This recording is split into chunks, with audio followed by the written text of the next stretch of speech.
de México para el mundo y de Chile para México. ¿Cómo estás, mi querido Pablo Acevedo? Qué gusto verte. Muy bien, aquí muy contento de estar contigo esta noche. Y qué mejor que con una copita, ¿no? Qué mejor que con una copa de Cabernet Sauvignon, efectivamente. ¿Cómo se agarra la copa del vino tinto? Bueno, ¿Sí? te voy a ir enseñando de a poco. La verdad ¿Me que es enseñando? súper importante. Uno tiene que tomar la copa del tallo. Del tallo. Súper Aquí, ya importante. le Y estoy te voy a arriba. explicar por qué. Básicamente lo que uno busca es no transmitir la temperatura de tu cuerpo al vino. Por lo tanto, Claro. si tú pones la mano acá, como la mayoría de la gente tiende a coger el vino, se equivoca y le transmite temperatura. Entonces lo vamos a tomar desde el tallo. Claro, ¿y Ah, cómo vamos a vamos a brindar. decir salud? Salud. Salud. Ahí está. ¿México toma vino tinto? ¿Más que Chile o menos que Chile, Pablo? México toma vino tinto menos que Chile. Claro. Pero sí, ha ido incrementando el consumo per cápita y la verdad que nosotros en general estamos muy contentos de estar aquí presentes en el mercado mexicano. Creemos que es Claro. un mercado lleno de oportunidades en donde claramente el vino tinto juega un rol muy importante. Para que tú te hagas una idea, en general de 10 botellas que se venden, más o menos 8 son de vino tinto, 2 son de vino blanco. Por lo tanto, tiene un rol muy representativo. Hay más vino tinto el que se vende en México. Hay más vino tinto y la gente tiende a consumir mayor vino tinto que blanco. Claro, ayúdanos a entender cuál es la diferencia del vino tinto que se vende en México, que se produce en Baja California, también ahora se produce, por ejemplo, en Guanajuato, en Querétaro, que son estados cerquitita, que están cerquitita de Ciudad de México, al vino chileno. ¿Cuál es la diferencia? ¿Tú qué le sabes? Mira, la verdad que la diferencia en general tiene que ver mucho con el terroir. Cuando hablamos de terroir es la tierra, el suelo en el cual uno planta una parra y se va cosechando, se va cultivando. Y lo otro que es muy importante es el tipo de clima. Entonces, por ejemplo, tú puedes plantar aquí Cabernet Sauvignon y yo puedo plantar Cabernet Sauvignon en Chile, pero la expresión va a ser diferente. ¿Por qué? Porque tenemos un tipo de suelo diferente y un clima diferente. Entonces, podemos plantar exactamente el mismo clon, la misma planta, pero se va a comportar de manera distinta. Y Eso vas no a ver quiere decir- distinto al final. Vas a ver distinto, efectivamente. Y no quiere decir que uno sea mejor o peor que el otro. Van a saber distinto como tú bien lo mencionas. Claro, oye, ahora hay muchísimos tipos de vino. Yo te escuchaba antes de que empezáramos a platicar, que inclusive se mezclan las frutas, no solamente es la uva. No, a ver, Aclárame un poquito, porque te decías cuento. que había fruta oscura, fruta no oscura. A ver, cuéntame un Sí, poquito bien. lo que pasa es que cuando uno produce un vino hay distintas etapas. La primera es cuando uno cosecha la materia prima desde el campo y la traslada a la bodega, ¿cierto? Posterior a eso viene el proceso de fermentación alcohólica, en donde uno básicamente lo que hace es transformar el vino en alcohol, ¿cierto? Bueno, Claro. una vez que uno ya tiene eso, se inicia después la fermentación alcohólica y hay una serie de cosas que suceden para finalmente terminar un vino. Cuando el vino tiene ese envejecimiento en botella, empiezan a aparecer distintas notas. Tenemos las notas o los aromas primarios, secundarios y terciarios. Esa nota que yo te mencionaba, que puede ser a frutos rojos, fruta negra, forma parte de estos aromas que encontramos, pero no quiere decir que tenga una adición de algo. Ok, qué bueno que me lo aclaras. Claro. Porque yo estaba como, yo ya había entrado en la duda, dije, No. ya me equivoqué yo. La uva es uva, La uva es uva. pero cuando en definitiva vamos avanzando en el proceso productivo, van apareciendo estas notas o estos aromas primarios, secundarios y terciarios que en algunos casos tienden a ser fruta negra, fruta roja, casis, fresa, etc. Pablo, ¿cómo aprender a tomar vino tinto? Bien interesante, mira, te voy a contar un poco. Lo primero que dijimos es que tenemos que tomar la copa desde el... Desde aquí, desde Desde el aquí, tallo. desde el tallo, Desde el ¿cierto? tallo, yo Bueno, espero hacerlo bien. No el la vaya primer- yo a regar. La degustación en general tiene 3 fases. A ver. Una fase visual, Ujú. una fase olfativa y la tercera es la gustativa. Ok. Entonces, lo primero que vamos a hacer es entender un poco el color del vino. En general, aquí lo que nos falta es poder tener un papel blanco para poder entender mejor cómo está el vino. Ese no lo vas a tener en el restaurante. No, por supuesto que no, pero obviamente si estuviéramos en una degustación, tendríamos que tratar de tener eso. ¿Ah? Ajá. Una vez que ya Tallo. entendemos, claro, Claro. una vez que en definitiva decimos, mira, este es un vino de color rojo rubí, intenso, con ciertos matices violáceos, por ejemplo, vamos a la fase olfativa. Para eso vamos a quitar un poquito la copa, de esta forma, Ok. para que tome contacto con las paredes de la copa y se empiece a expresar el vino. Y empiecen a salir con mayor fuerza los aromas. Ándale, ahí está. Llevamos la copa a la nariz y ahí tú vas a empezar a sentir todos estos descriptores que hablamos. La fruta, esa nota un poquito herbal, la nota terrosa. Este se nota como un poquito cuero. herbal, ¿no? Sí, justamente. Mira qué bien. Este es un poquito herbal. Este es un poquito herbal. También hay una nota un poquito a cuero. ¿Ah? Y así, en definitiva, empiezan a aparecer los distintos ¿Por qué descriptores. huele a cuero? Bueno, esa es la evolución del vino, es el contacto que ha tenido con la madera. Ok. Entonces, ahí es donde volvemos a lo que yo te mencionaba antes, los aromas primarios, secundarios y terciarios. Entonces, lo interesante de un vino es la complejidad, y cuando hablamos de complejidad, quiere decir la cantidad de descriptores que van apareciendo. Todas estas notas que en definitiva nos aporta la madera, el terroir, el clima, etc. Claro. Y después la tercera fase es la gustativa, Esa es la más buena. donde tenemos que probar el vino, ¿cierto? Bueno, vamos ahí. Vamos a probarlo ahí.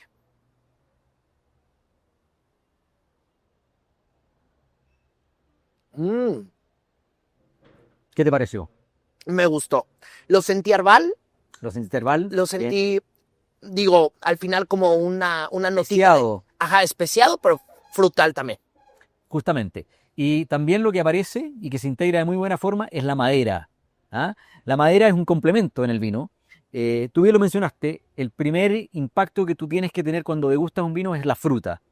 Y la madera obviamente aparece por detrás, pero para fortalecer, para en definitiva englobar, para cerrar esa mezcla y hacerlo un poquito más complejo. Genéricamente, ¿cuántos tipos de vinos tintos hay? Hay muchas variedades de uva y cada variedad de uva te da... Es un tipo. Es un tipo de vino, efectivamente. Entonces acá tenés un Cabernet Sauvignon, podemos tener Merlot, podemos tener Shiraz. El podemos Merlot, tener ¿cuál Cabernet. es de los más vendidos en México? ¿Ese cómo lo podemos describir? El más vendido es el Cabernet Sauvignon hoy día. Ah, perdóname. El más vendido efectivamente es el Cabernet Sauvignon y en segundo lugar está el Merlot. El Merlot. El Merlot, ¿te fijaste en este vino que lo que yo te mencioné en algún momento, que los taninos son súper ¿Qué importantes? es un tanino? El tanino es esa sensación en boca de astringencia que te genera un vino. En el caso de los Cabernet Sauvignon, su naturaleza, su ADN hace que tenga un tanino un poquito más potente y que en muchos casos funciona muy bien con los maridajes, principalmente con la carne. ¿Ah? ¿El maridaje qué es para la gente que nos está viendo? El maridaje es cuando tú en definitiva combinas el vino con la comida. Con la comida. Exactamente. Ok, ahora, hay diversos... ¿qué vinos nos recomiendas? A ver, por ejemplo, si queremos hacer en un fin de semana una buena carne asada, ¿hay qué vino nos recomiendas para disfrutarlo, para degustarlo? Listo. Si tú me preguntas a mí por una parrilla, una rica carne, Sí, obviamente el Cabernet Sauvignon es el mejor compañero. Y te voy a explicar por qué. Porque en general, por el tanino que estábamos conversando, se requiere este tipo de vinos maridarlo con carne. Cuando hablamos de maridaje es súper importante que exista un equilibrio entre los aromas, la intensidad, los sabores del vino y de la comida. No tienen que competir entre ellos, tienen que más bien hermanarse y buscar un equilibrio, un balance. Entonces ese es el maridaje perfecto. Y en el caso del Cabernet Sauvignon, desde mi punto de vista, la carne funciona muy bien y cuando tenga un pequeño componente de grasita, ese marmoleo que uno habla de la carne, claro. funciona perfecto. Así que esa es mi recomendación. Cabernet Sauvignon, carne y ojalá un tipo de carne con un poquito de marmoleo. Y si se me antoja, por ejemplo, un pescado a la plancha, ¿ahí qué me recomiendas? Ahí claramente no es el vino tinto, no es el Cabernet Sauvignon la mejor recomendación. Yo ahí sí te sugiero o un Chardonnay, que para mí es una muy buena opción, o si no un Sauvignon Blanc. En general me gusta mucho el Sauvignon Blanc cuando hablamos de ceviches, de mariscos, de frutos de mar. Y cuando hablamos, por ejemplo, de pescados un poquito más grasos, me gusta mucho más el Chardonnay. ¿Incluyendo los camarones? Los camarones, por ejemplo, al pil-pil, me parece que funcionan muy bien con un Chardonnay. Si hablamos de una ensalada en donde el camarón está sin mucho aderezo, creo que el Sauvignon Blanc te funciona también súper bien. Claro. Oye, en México tenemos platillos muy mexicanos y siempre adobados. Por ejemplo, se me ocurre mezclar el vino tinto con la cochinita pibil. Que la cochinita es un achiote, es algo que está enchilado ¿Ya? Y se me antoja mezclarlo y he visto que últimamente lo han mezclado con el vino tinto. Bueno, mira, ahí a mí me encanta la comida mexicana y creo que de alguna forma ¿Cuál es tu favorita? es Es que los tacos a mí, de distintos Uy. tipos, son maravillosos. Y además me gusta mucho cómo condimentan la comida. ¿Ah? Sí, pues aquí y somos a mí- buenazos. Te diría que con la comida mexicana y con el tipo de aderezos que ustedes ocupan, el Carmener funciona bien. Y te voy a contar por qué. El Carmener, en general, es una uva que tiene un tanino mucho más suave que el Cabernet Sauvignon. Sin embargo, tiene una nota especiada muy marcada. Y eso creo que funciona muy bien con la comida mexicana. Aparece una nota como a pimienta, existe un poquito el pimentón rojo, eh, y eso creo que de alguna forma marida muy, muy bien con la comida mexicana.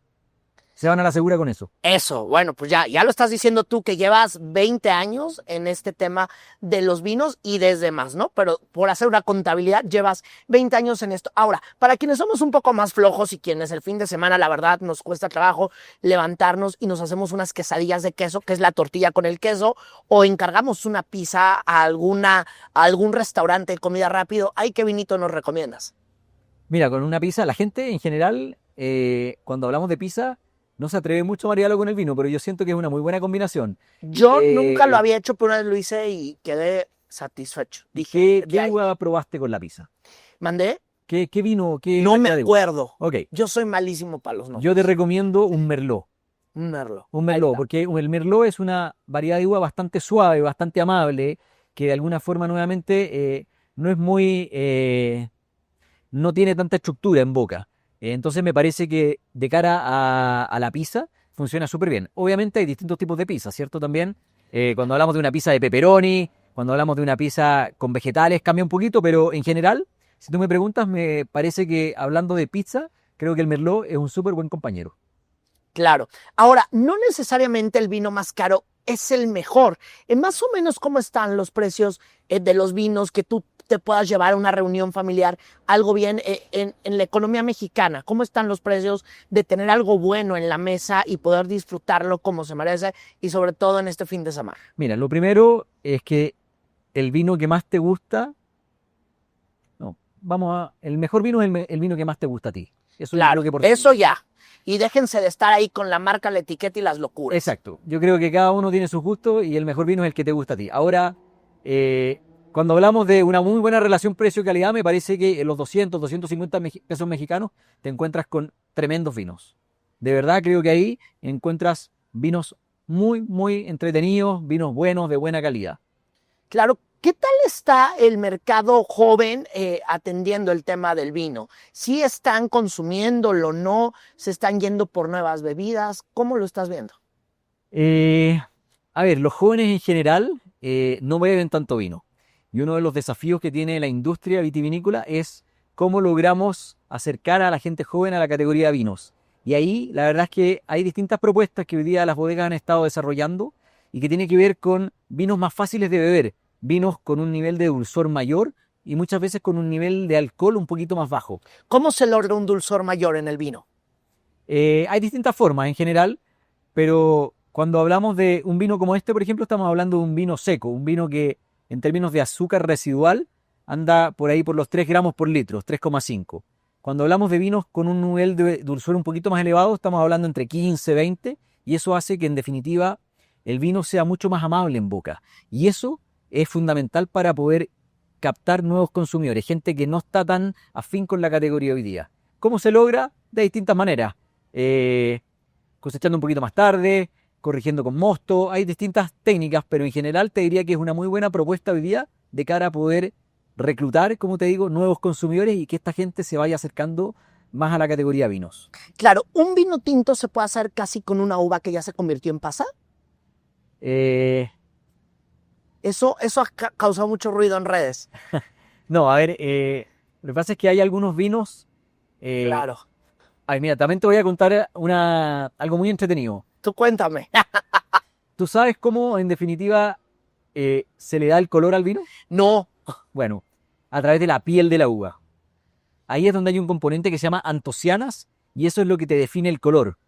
Entonces, en el caso de los vinos tintos, tú fermentas en una cuba con la piel. En el caso de los vinos blancos, tú retiras la piel y fermentas solamente el jugo. El jugo. Ah, ok, a ver, jugo. el jugo se fermenta para hacer el vino blanco. Exactamente. Pero tú en el vino blanco retiraste la piel, porque la Le piel quitaste, tiene un componente que se llaman antocianos. Esos son los que te entregan el color. Entonces, en el caso del vino tinto, es el componente antociano el que te da este color. O sea, es la pielecita. La pielecita, efectivamente. La Entonces, piel aquí sí importa. importa como en mucho. todo. En el vino tinto importa muchísimo. ¿Ah? Eso es súper importante. Ok. Pablo, ¿algo más que nos quieras decir? ¿Algo más de cómo estás viendo el futuro de la venta del vino, de esta tradición que es añeja en México?